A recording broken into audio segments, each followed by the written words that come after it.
Hello, traders. FX Pip Collector here. Today is Friday, June 13th, and this is my analysis for the pound US dollar.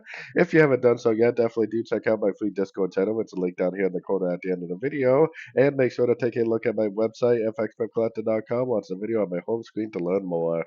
So, anyways, on the pound dollar, I mean, we definitely did break down on the 4 hour time frame, but the monthly, the weekly, and the daily are all still in an uptrend. So, if you have a breakdown on the 4 hour and all the higher time frames are in an uptrend, then you kind of need to assume that this move down is likely just a pullback to the uptrend.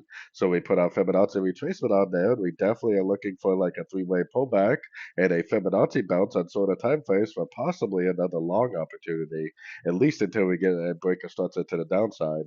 So going down to the 1 hour time frame, I have my Fibonacci retracement on this whole move up right here. One thing that really sticks out to me is the fact that this is three waves up. Yes, it is a higher high, but it really almost looks like it could be a wave B. So if I do get a Fibonacci bounce, if I do get a nice engulfing move to the upside, it definitely could be another AB sequence. And like I said, anything we see to the downside, we kind of need to assume is nothing more than a pullback within the higher time frame uptrend.